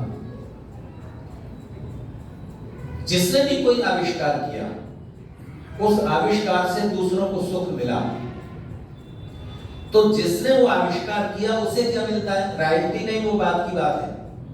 सबसे पहले जो मिलता है वो है मैं ये खोज सका। तो मनुष्य के उन 5 सुखों में एक बड़ा सुख है सेल्फ रिस्पेक्ट, स्वाभिमान की तृप्ति, ईगो सेटिस्फैक्शन। अहंकार की तृप्ति का जो तरीका आज के मनुष्य ने खोजा है इस युग में, दूसरों पर विजय पाकर के, दूसरों को हराकर, दूसरों को पीछे छोड़कर, दूसरों से आगे निकलकर, दूसरों से प्रतियोगिता करके, दूसरों से ज्यादा धन कमाकर, दूसरों से ज्यादा ऊंचे पद पर पहुंचकर अहंकार की तृप्ति करने के रास्ते छोटे हैं और उनसे पूरी तृप्ति कभी नहीं होगी। आप कार से आगे जा रहे हैं, कोई आपके आगे जा रहा है। आपके पास 10 करोड़ है, 2 करोड़ वाले से आप जा रहे हैं, किसी के पास 100 करोड़ है, किसी के पास 1000 करोड़ है। और अगर आप दुनिया के सबसे धनवान इंसान हैं, एलन मस्क हैं, आप सबसे ज्यादा दौलत आपके पास है, और आप दुनिया की सबसे कीमती कार में बैठे हुए सड़क पर जा रहे हैं, सामने से पैदल चला आ रहा है एक बॉडी बिल्डर, एक एथलीट, उसके मसल्स शर्ट से बाहर निकले पड़ रहे हैं, उसके स्वस्थ बलवान शरीर को देखकर तो आपको लगेगा ओहो, कार तो मेरे पास बहुत अच्छी है, पर ऐसा शरीर तो मेरे पास नहीं। कहीं न कहीं आप अपने को छोटा पाएंगे। लेकिन कुछ एरिया हैं, कुछ क्षेत्र हैं ऐसे जिनमें आप बिना किसी तकलीफ के, बिना दूसरों से प्रतिद्वंद्विता किए, बिना दूसरों को दुख पहुंचाए, आप अपने स्वाभिमान को बहुत अच्छी तरह तृप्त कर सकते हैं। उनमें से एक क्षेत्र है ज्ञान का, नॉलेज का। जैसे ही कोई नॉलेज चाहे भले ही किसी ने खोजी, आप समझ लेते हो, समझ लेना, सिर्फ समझ लेते ही आपका मन तृप्त हो जाता है, मैं इसे समझ सका। अगर आपने खुद रिसर्च करके वो नॉलेज में ऐड किया है कुछ, तब तो बात ही अनूठी हो गई। आप कुछ खोज पाए, वो तो बात ही बहुत बड़ी है, लेकिन आप उस खोज को समझ पाए। मैथ्स का एक फार्मूला बच्चा समझ लेता है, वो समझना ही बहुत उसके लिए आनंद देने वाला हो जाता है। छोटे से बच्चे को एक नई बात पता चलती है, एक नई नॉलेज मिलती है, एक नई समझ बढ़ती है, खुशी से उसका मन फैल जाता है। एक बार एक स्कूल में छोटे छोटे बच्चों के सामने मुझे बोलने को लगा दिया। लोग समझते हैं कि ये तो इनका तो काम ही बोलना है, कहीं भी बोलने खड़ा कर दो। दार्जिलिंग गया घूमने, तो एक सज्जन वो आर्य समाज के प्रधान थे। उन्होंने कहा कि जी आपका भाषण आर्य समाज में होगा, आप दार्जिलिंग आए हो, खाली घूम के चले जाओ, ऐसा क्यों? ठीक है, उनको पहले से सूचना थी कि हम दार्जिलिंग घूमने आ रहे हैं। मैं और मेरे साथी थे रामदत्त शर्मा जी। तो शाम को भाषण होना था, तो आर्य समाज में केवल मैं, रामदत्त जी मेरे साथी, और दूसरे वो प्रधान जी। तो रामदत्त जी मंच से उतर के वहां बैठ गए कि भाई 2 लोग तो हो सामने सुनने वाले। फिर एक तीसरे और आ गए, इसलिए बाहर बारिश होने लगी थी, तो तीसरे आगे बैठ गए। तो रामदत्त जी ने उनसे शिकायत की कि आपने कुछ एडवर्टाइज नहीं किया, लोगों को सूचना नहीं दी, खाली आप थे बस देखिए। तो उन्होंने कहा कि नहीं, कल आपका भाषण बड़ी ऑडियंस में होगा, बहुत लोगों के बीच। अच्छा, तो अगले दिन वो ले गए। तो एक ऊंची जगह थी, अब दार्जिलिंग ऊंचा नीचा है, पहाड़ है, तो ऊंची जगह उन्होंने ऊपर चट्टान पर ऊंचा सा काफी इतनी छत, इतनी ऊंचाई पर उन्होंने खड़ा कर दिया। नीचे सब्जी मंडी थी, लोग आ रहे थे जा रहे थे, मांस मछली भी बिक रही थी, फल बिक रहे थे, सब्जियां। बोले बोलिए, माइक लगा दिया था, कितने लोग हैं? तो मैंने कहा कि यहाँ लोग शॉपिंग करने आए, सामान खरीदने आए, सब्जी वगैरह, आप यहाँ कह रहे हो? नहीं, वाजपेयी जी आते वो भी यहीं से बोलते। बच्चों के सामने खड़ा कर दिया बोलने को, दूसरी तीसरी चौथी क्लास के बच्चे क्या बोले। मैंने उनके सामने बोलना कुछ शुरू किया, कुछ समझाया। फिर मैंने उनसे एक सवाल पूछा, बताओ तुम्हारी मम्मी ने एक कपड़ा धोकर धूप में सूखने के लिए तार पर फैला दिया, उसको सूखने में 1 घंटा लगता है, तो 10 कपड़े सूखने में कितना टाइम लगेगा? तो उन बच्चों ने नया नया मैथ सिखाया नहीं, वो बच्चा बोला 10। ऐसे ही बोले सारे बच्चे 10 घंटे, एक कपड़ा सूखने में 1 घंटा, 10 कपड़े सूखने में 10 घंटे। तो जब मैंने उन्हें समझाया कि धोकर के एक साथ फैला दो तो 1 ही घंटे में सारे सूख जाएंगे, ओह सब खुश हो गए। ये खुशी की बात है कि थोड़ी सी बात जो छिपी हुई थी समझी, रस बढ़ा। तो जैसे ही आप कोई कठिन बात समझते हैं, आपका अहंकार प्रकट होता है, समझाते हैं डबल होता है, ज्ञान का ही क्षेत्र है। तो अगर बाय बर्थ ज्ञान मिल जाए मनुष्य को, आप वहां से सूत्र ले रहे हो, उसके बाद आप डेवलप कर रहे हो, आपने विकास किया है, तो एक पूरी मनुष्यता का स्वाभिमान बढ़ता है, आपने खोजा। तो परमेश्वर ने मनुष्य के अलावा बाकी सब पशु पक्षियों को भोजन दिया है, बस उगा हुआ है, ढूंढना है खाली। मनुष्य को उपजाना पड़ेगा, और उपजाने से भी काम नहीं चलेगा, सिर्फ उपजा लिया। चावल देखा है आपने, जिसके ऊपर सुनहरे कलर का छिलका चढ़ा होता था, वो धान कहलाता है। उस छिलके से ही धान को खाइए, प्राण निकल जाएंगे, गले में अटक जाएगा, छिलका अलग करना पड़ता है, फिर उसको उबालना पड़ता है। कच्चे चावल खाओगे तो भी नुकसान है, उबालना पड़ता है, फिर उससे आप पुलाव बनाओ, कुछ उसमें और डालो, बटर बटर कुछ करो। तो आपके सुख बढ़ते हैं, आपके प्रयास पुरुषार्थ बढ़ते जाते हैं, उसमें नॉलेज लगती जाती है कि ये कैसे बनाई है और नई रेसिपी, और आपका सुख बढ़ता जाता है। तो मनुष्य को भोजन ईश्वर ने बनाया नहीं दिया है, आपको बनाना है। तो सन्यासी शिष्य से बोले, पागल, तू ना तो गीदड़ है ना शेर है, तू तो इंसान है। तो उसने कहा कि नहीं, यहाँ इसके भोजन का इंतजाम कर दिया। तो भोजन का इंतजाम तो वो आपने वो एक सुना होगा, पुराने किसी कवि का, जब दांत न थे तब दूध दियो। वहां तक तो ईश्वर की व्यवस्था थी, जब दांत नहीं थे तब ईश्वर ने तो इंतजाम किया था भोजन का। जब दांत न थे तब दूध दियो, जब दांत दिए तब अन्न न दे हैं। अब यहाँ आपकी लड़ाई शुरू हो रही है ईश्वर से। जब दांत दे दिया, अनाज दो, अनाज दे दिया है भाई, पुरुषार्थ लगेगा, बुद्धि लगेगी। तो मनुष्य की स्वतंत्रता कहां तक है? अपने शरीर को देखिए, आपके शरीर में जितने फंक्शंस हैं उनमें से कुछ ऐसे हैं जो आपकी फ्रीडम से होते हैं। हाथ उठाना है आपकी फ्रीडम, आपकी स्वतंत्रता, उठाओ मत उठाओ। आपकी इच्छा, आपका प्रयत्न, आपकी स्वतंत्रता होगी, लगेगी तो आप हाथ उठाओगे, नहीं तो नहीं। बाल संवारने आपकी स्वतंत्रता, आपकी इच्छा, आपकी कोशिश। तो शरीर के कुछ फंक्शन ऐसे हैं जो आपकी इच्छा, आपके प्रयत्न, आपकी कोशिश, आपकी स्वतंत्रता पर है। कुछ ऐसे हैं जो आपकी स्वतंत्रता के बाहर हैं। भोजन की थाली सामने रखिए, रोटी का टुकड़ा कितना बड़ा तोड़ें, आपकी स्वतंत्रता। कौन सी सब्जी दाल से लगाएं, आपकी स्वतंत्रता। कितनी बार चबाएं, आपकी स्वतंत्रता। निगल लेने के बाद अब डाइजेशन सिस्टम आप नहीं चला रहे हो।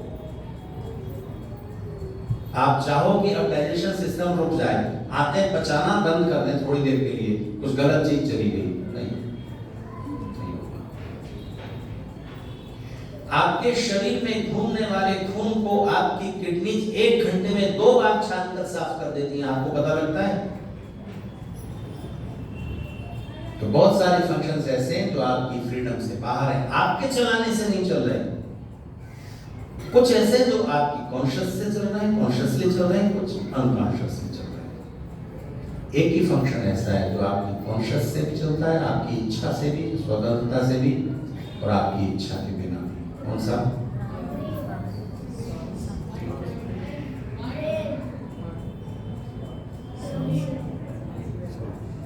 वो है ब्रीदिंग, ब्रीदिंग, ब्रीदिंग, सांस लेना। अभी आप सांस ले रहे हो, गहरी ले रहे हो, कम ले रहे हो, आपकी इच्छा। रोकना चाहते हो थोड़ी देर तक, आपकी इच्छा। सो जाते हो तब आपको नहीं पता चल रही है। तो आपके शरीर पर भी आपकी पूरा अधिकार नहीं है कि आप जैसा चाहे चला सको। तो नियम है, मर्यादाएं, उन मर्यादाओं का ध्यान रखते हुए जीवन चलाइए। अच्छा, हम अपनी आयु बढ़ाने में स्वतंत्र हैं कि नहीं?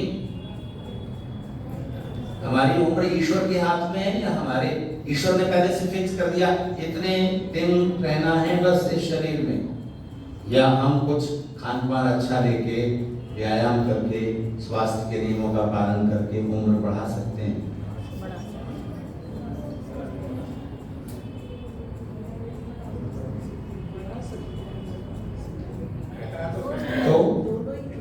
तो क्या किसी की मृत्यु ट्रक के नीचे आकर हो गई? कार में जा रहे थे, गलती ट्रक वाले की, शराब पी के चला रहा था, ठोक दिया, इनकी डेथ हो गई। ट्रक ड्राइवर का कुछ नहीं हुआ, उसको कोई चोट नहीं आई। तो ये जो इनकी मृत्यु हुई है, इनकी मृत्यु ईश्वर के नियंत्रण से, ईश्वर की व्यवस्था से बाहर है। एक बात का जवाब तो दीजिए। अगर मृत्यु ईश्वर की व्यवस्था से बाहर है तो जन्म भी तो बाहर हो सकता है नहीं?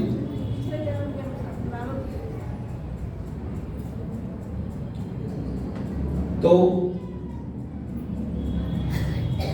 कोई भी घटना अगर होती है तो वो ईश्वर के नियंत्रण से बाहर है। अब जैसे एक कविता गाते हैं ना आप लोग, हे प्रभु मंगल मूल, पत्ता तक हिलता नहीं, खिले न कोई फूल, तेरी इच्छा के बिना, हे प्रभु मंगल मूल। बड़े कवि ने लिखा है। तो पत्ता भी हिलता नहीं ईश्वर की इच्छा के बिना। अच्छा, हम तोड़ लें अभी, देखो ईश्वर की इच्छा थी कि हमारी थी? पर वो पत्ता जो आपने तोड़ा, वो ईश्वर की व्यवस्था के बाहर है कि अंदर है? आप उतना ही कर सकते हो जितना व्यवस्था है, जितना नियम है। नियमों में जहां तक छूट है उतना ही आप कर सकते हो। तो पत्ता आप तोड़ लेते हैं या अपने आप टूट गया पत्ता, तो बहुत सारी व्यवस्थाएं हैं। पत्ता समय के साथ पीला हुआ है, हवा चली है और आप उसके नीचे से गुजरे, पत्ता टूटा और आपके सिर पर गिरा। ये ईश्वर की व्यवस्था से हुआ है कि ईश्वर की व्यवस्था के अंदर?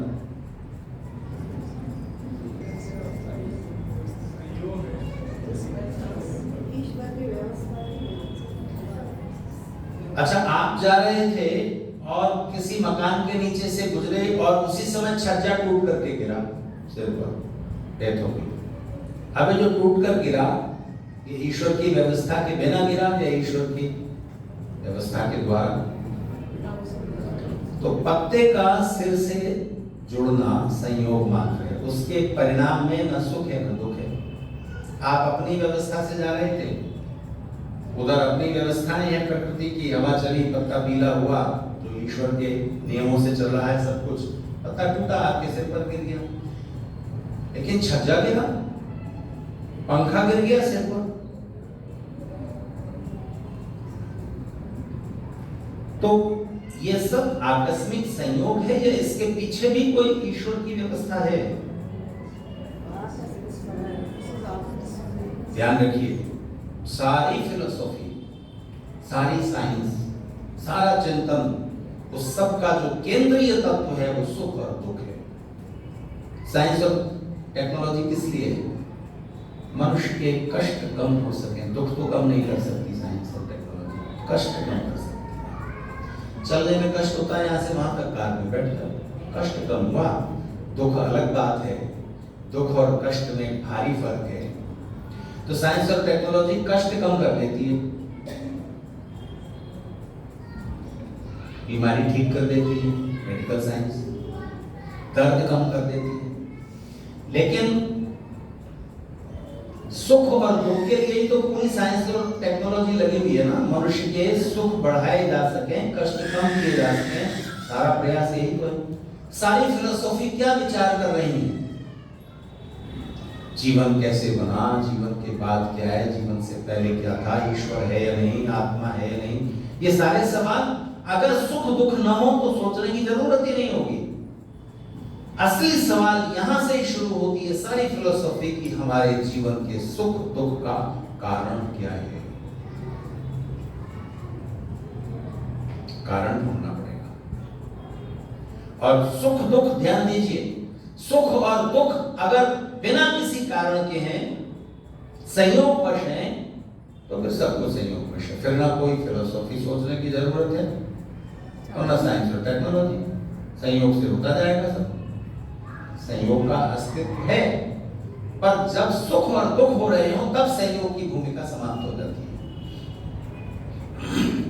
तो मुझे याद आता है कि मैं आपसे कर्म फल आयु इत्यादि पर लंबी चर्चा कर चुका हूं। अभी मैं आपसे इतना ही कह रहा हूं कि हमारी स्वतंत्रता की एक सीमा है। पर इतनी बात समझ लीजिए, आप अपने शरीर के स्वास्थ्य का ध्यान रखने में जिस सीमा तक आपको स्वतंत्रता है उतना अवश्य पालन करें, नहीं तो बंधन और बढ़ जाएगा। जितना आपका कर्तव्य बनता है उतना तो कीजिए। तो जब आप आचमन करते हैं, हिंदू परंपरा में, केवल आर्य समाज ही नहीं, हिंदू परंपरा में जैसे ही कोई पूजा शुरू होती है, सबसे पहले आचमन, उसके बाद अंग स्पर्श, फिर बाकी काम शुरू होते हैं। अंग स्पर्श क्यों है? कई सारी बातें। जल हाथ में लेके जो आप उंगलियां भिगोकर छू रहे हो, वाक वाक, प्राण प्राण, चक्षु चक्षु, वांग मास्यस्तु नसोर्मे प्राणोस्तु। एक तो प्रार्थना है, वांग आस्यस्तु, हे प्रभु हमारे मुख में वाणी जीवन भर बनी रहे, शक्तिशाली बने रहे, हमारी वाणी सुंदर हो, प्रभावशाली प्रार्थना। एक स्मरण है, वो गीले हाथ यहाँ पहुंचते ही आप ईश्वर के दिए हुए दिव्य उपहार का आप स्मरण करते हो। कितना सुंदर ये उपहार दिया है, वाणी दूसरे पशु पक्षियों को मिली है। एक अंग अगर कम हो जाए मनुष्य शरीर में, आज की तारीख में साइंस और टेक्नोलॉजी ने जितना विकास किया है उसका कोई सब्स्टिट्यूट नहीं बना सके। एक बाल तो लगा के देखो, बाल कम हो जाते हैं सिर पर, तो जो ट्रांसप्लांट करते हो वो आपके ही बाल तो कर देते हैं ट्रांसप्लांट ना। जैसे घास आपने बाहर लगा दिए लॉन में तो फैल जाएगी थोड़े दिनों में, पूरा लॉन ढक जाएगा आधी रात। ऐसे बाल यहाँ रोक देते हैं डॉक्टर, फिर वो बाल बढ़ जाते हैं और पूरा सिर बालों से भर जाता है। आप अपना बाल बनाओ ना प्लास्टिक का, उसे रोकिए नहीं। एक दांत कम हो जाए, उसकी जगह आप जो इम्प्लांट करोगे, स्क्रू अंदर डाल दिया और उसमें एक दांत फिट कर दिया, वो असली दांत का 40% तक काम चलाएगा। असली दांत का मुकाबला नहीं है, वो बात नहीं आ सकती। शरीर का एक एक अंग इतना मूल्यवान है। ये स्वस्थ रहे, प्रार्थना करना अच्छा है, पर आपको दिया है ईश्वर ने, तो फिर इसको स्वस्थ रखने का जितना हमारी स्वतंत्रता के अंदर है उतना तो हमें करना चाहिए। तो वरुण ने अथर्वा ऋषि को एक गाय दी। उस गाय का नाम था प्रश्नी। प्रश्नी का मतलब होता है रंग बिरंगी, चित्र विचित्र। तो गाय अथर्वा ऋषि को दे दी वरुण ने। एक दिन वरुण ने कहा मेरी गाय वापस दो। तो अथर्वा ने कहा कि हे वरुण देव, इस पृथ्वी और आकाश के बीच में ऐसा कोई भी प्राणी नहीं है जो एक बार कोई चीज दे दे और फिर उसे वापस मांगे। दे दिया तो दे दिया, अभी भी आपका मन नहीं छूट रहा उस गाय से। गाय आपने दे दी थी ना,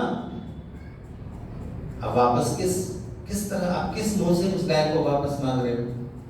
तो वरुण ने कहा अथर्वा भूल रहे हो, वो गाय तुम्हें ऐसे ही नहीं दे दी गई थी, उसके साथ टर्म्स एंड कंडीशंस लागू हैं। कोई भी पॉलिसी खरीदी है, लिखा होता है नीचे, पता नहीं क्यों बारीक अक्षरों में लिख दिया जाता है, टर्म्स एंड कंडीशंस।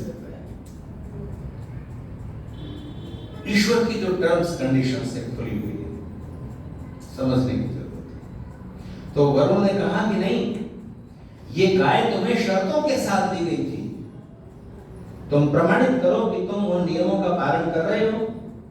तो अथर्वा ने उन सबको प्रमाणित किया कि हाँ।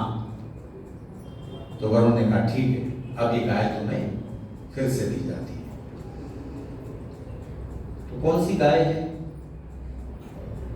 अथर्वा सर्वतिष्ठति कर्मा तत्प्रतिषेध अथर्व, जो केवल अपने भोग में लीन नहीं है, वो अथर्वा है।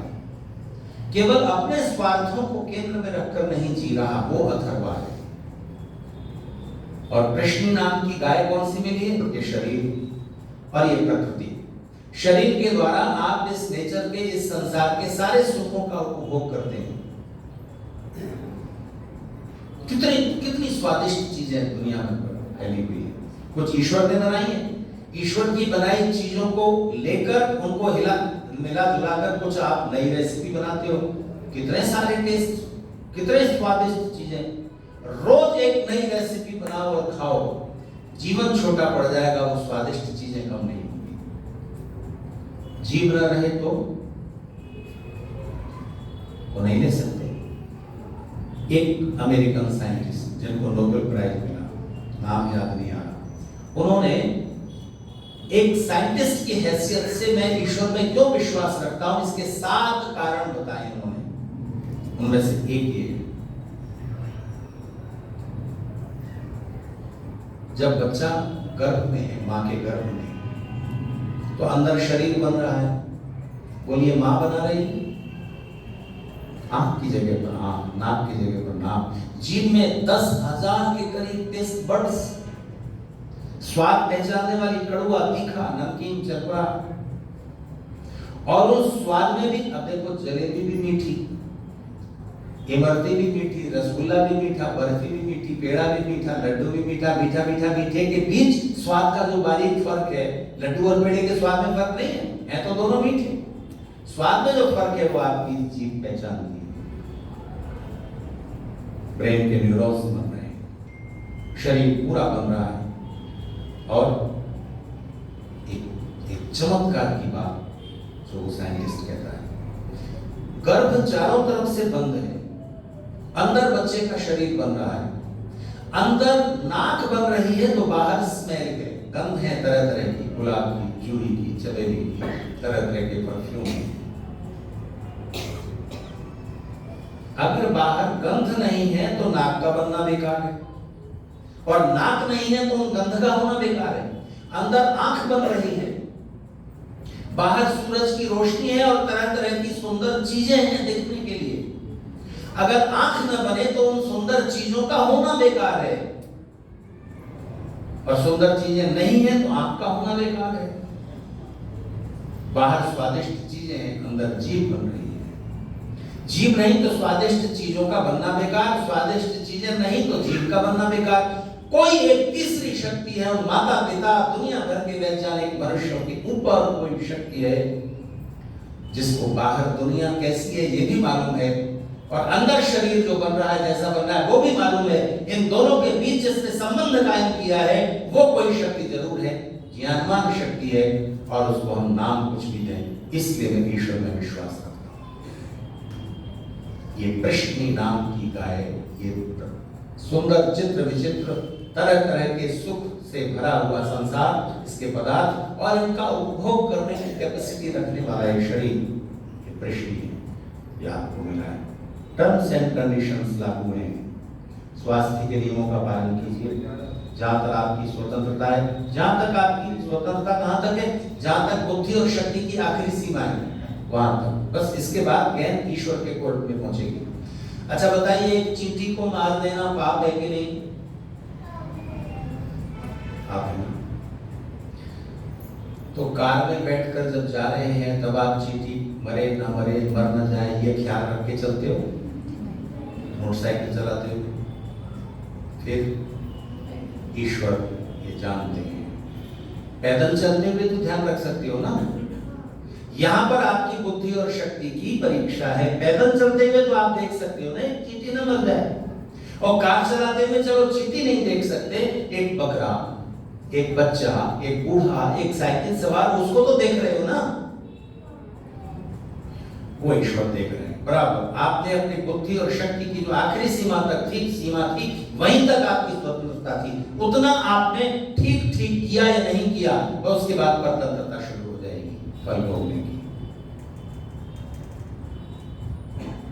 हरियाणा का एक किसान दिल्ली आया, बस ये बात सुना के समाप्त करूं, 7:45 बजे दिल्ली आया तो उसने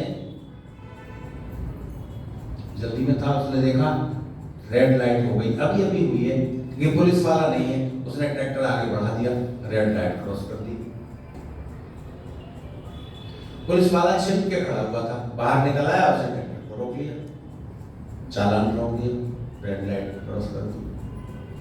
फिर चालान के पैसे लेने के बाद और रसीद देने के बाद उस पुलिस वाले ने, वो भी हरियाणा का था, उसने पूछा, क्यों रे तेरे कोई सिग्नल नहीं दिखा? तो किसान बोला, सिग्नल तो दिखा, तू नहीं दिखा।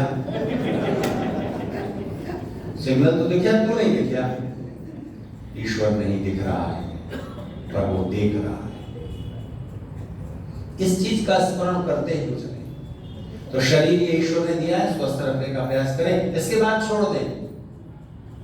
फिर आता है ईश्वर प्रणिधान, छोड़ दीजिए ना, आपने जितना आप कर सकते थे अधिकतम उतना कर लिया, इसके बाद निश्चिंत हो जाइए। नहीं कल्याण कृत कष्टित दुर्गति उन्नतात गच्छति।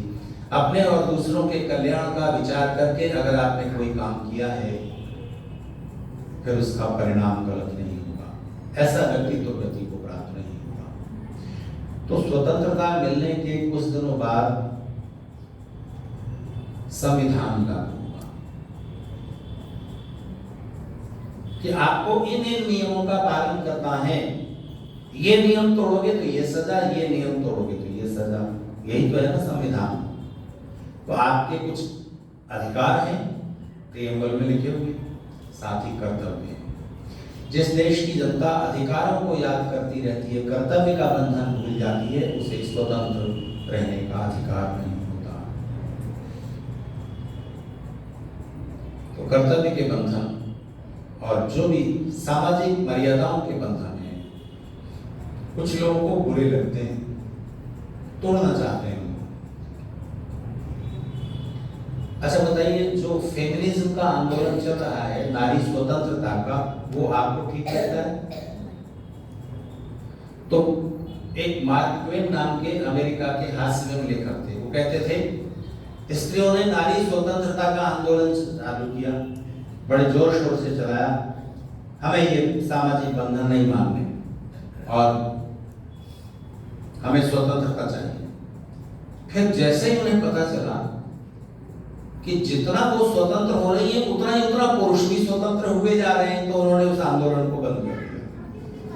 खुद स्वतंत्र होना है, पुरुषों को अपनी ग्रिप से बाहर नहीं होने देना है। तो फिर भी याद आया, 2-4 मिनट ले लीजिए। थोड़ा सा यह अजीब हो जाता है तो पत्नी पति के कंधे पर हाथ रख देती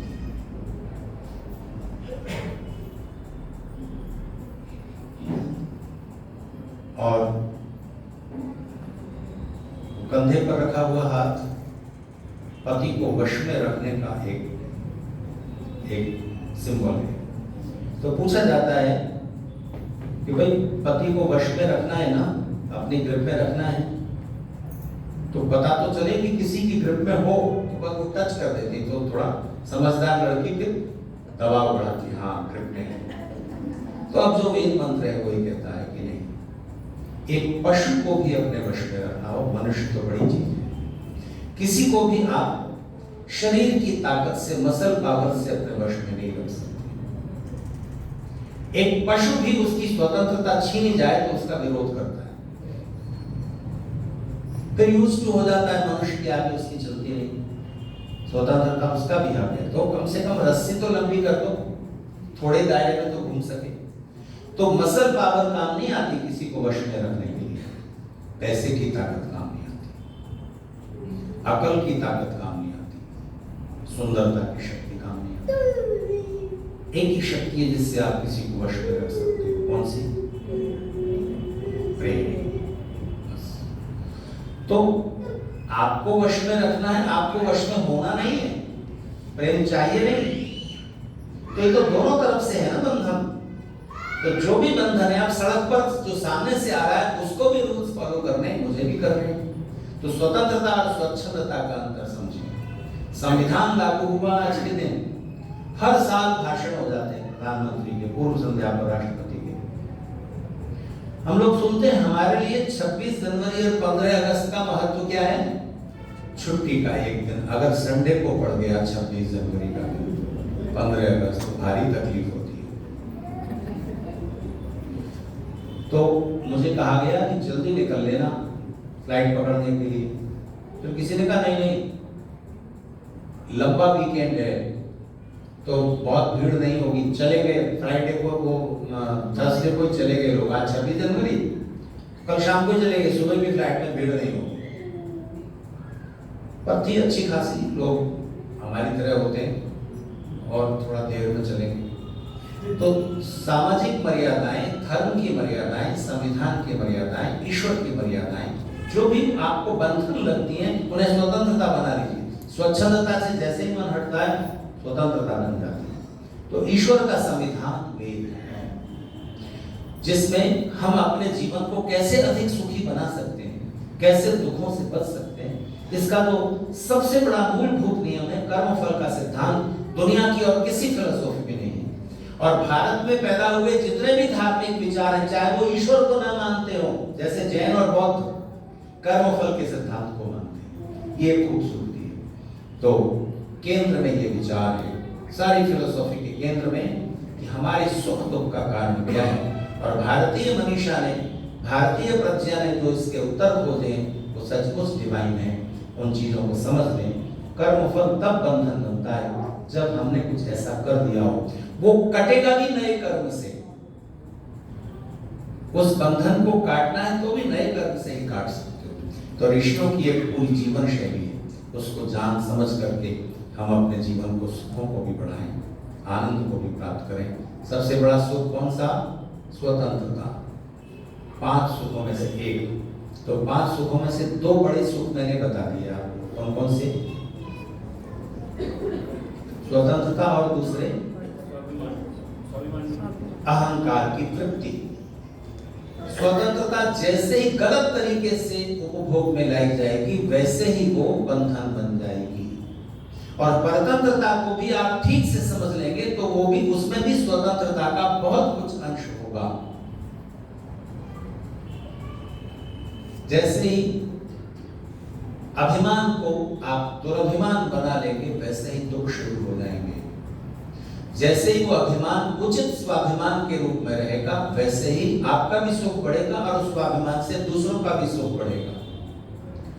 अगर मुझमें ये स्वाभिमान न हो कि मैं 1.5 घंटे तक किसी टॉपिक पर, फिलोसॉफी से जुड़े हुए किसी टॉपिक पर बोल सकता हूं, तो क्या मैं बोल पाऊंगा? ये कॉन्फिडेंस कहां से आ जाएगा? ये कॉन्फिडेंस, अगर आपको पता नहीं है कि आप 10 किलो वजन उठाकर 2 किलोमीटर तक पैदल चल सकते हैं, इसे अभिमान कहते हैं।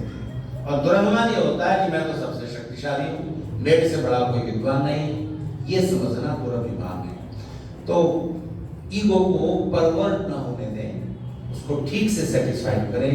उसका सबसे बड़ा क्षेत्र ज्ञान है, दूसरा क्षेत्र प्रेम है, तीसरा क्षेत्र परोपकार है। दूसरी जीवात्माओं से जैसे ही आप जुड़ते हैं बिना स्वार्थ के, वैसे ही आपका अहंकार अंदर अंदर बड़े बहुत अच्छे ढंग से तृप्त होता है। और अहंकार को पूरी तरह तृप्त कर लेने का एक ही उपाय है। कल इस पर बात करेंगे, आज अपनी बात नहीं होती।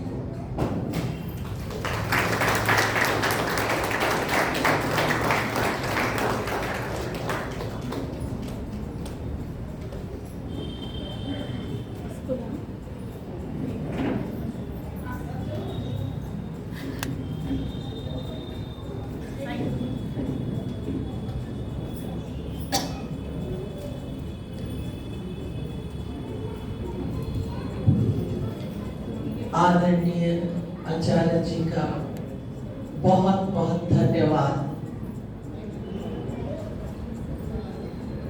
जीवन के मूल सिद्धांत की बात कहूं तो उन्होंने बता दी,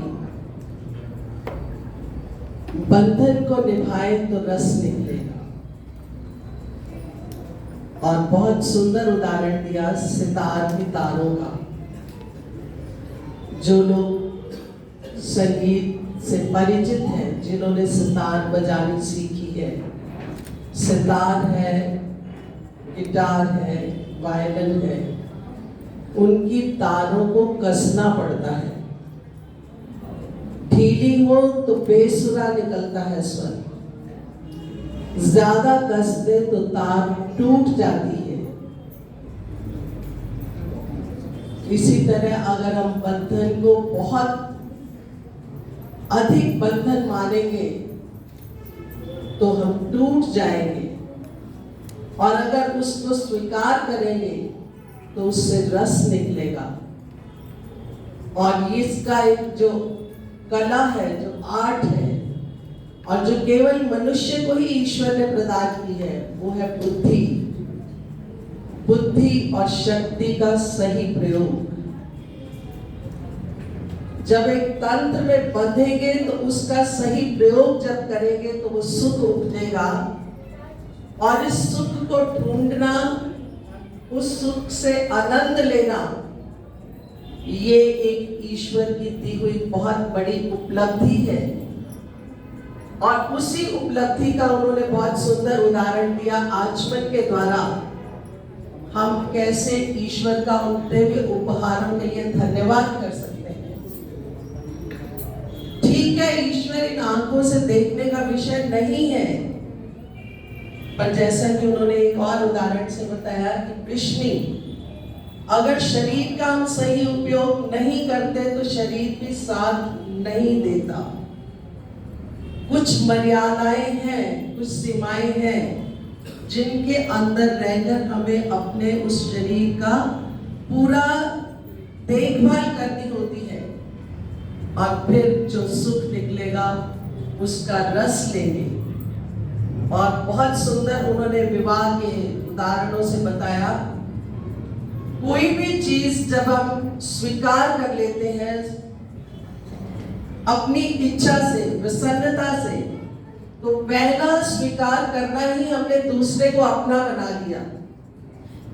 और जब दूसरे को अपना बना लिया, उन्होंने बहुत सुंदर बात उदाहरण देकर बता दी कि वहां पर जब ये एक रिचुअल एक होता है जिसमें कि एक दूसरे की हृदय स्पर्श जिसको कहते हैं वो, कि वो हाथ रखकर कहते हैं, बजाय ये कहने की हमारी सबकी इच्छा ये होती है, एक बच्चे को भी माँ ये चाहती है कि वो मेरे ही अनुकूल चले, और अगर बच्चे की बात हम मान जाती है माँ, तो बच्चा कितना खुश हो जाता है। और यही नियम अगर हम बना लें कि हम एक दूसरे को बजाय अपने अनुकूल करने के पहले एक कदम खुद आगे बढ़े, उनके अनुकूल बनने की, परिस्थितियों को समझे, कहां पर हम उनको बदल सकते हैं, कहां उनको स्वीकार कर सकते हैं और कहां उन पर दूर रह सकते हैं। अगर ये जीवन के हम मूल मंत्र सीख जाएं और कर्मफल व्यवस्था को भी बंधन ना मानकर अच्छे कर्म किए हैं तो अच्छा फल मिलेगा ही, और अगर बिना किसी बात के परमात्मा भी इस तरह से किसी को अच्छा जन्म दे, किसी को अच्छा शरीर दे और दूसरे को ना दे, तो वो भी हमें भला नहीं लगता। तो इन बातों पर हम सबको विचार करने की आवश्यकता है। मैं फिर वही बात दोहराऊंगी कि आचार्य जी की इस कला का आपने आज सुंदर नमूना स्वयं देख लिया। कहाँ तो 1.5 घंटे की बात थी और कहाँ 2 घंटे लग गए। आचार्य जी जरूर थक गए होंगे, पर हम लोग शायद नहीं थके। तो ताली बजाकर उनका धन्यवाद और उनके सुंदर स्वस्थ जीवन की कामना करते हुए बहुत बहुत धन्यवाद करती हूँ आचार्य जी आपका। और इन्हीं शब्दों के साथ आज का यह कार्यक्रम, अब प्रवचन के बाद संध्या, पंडित अरुण देव जी आप संध्या करवाएंगे।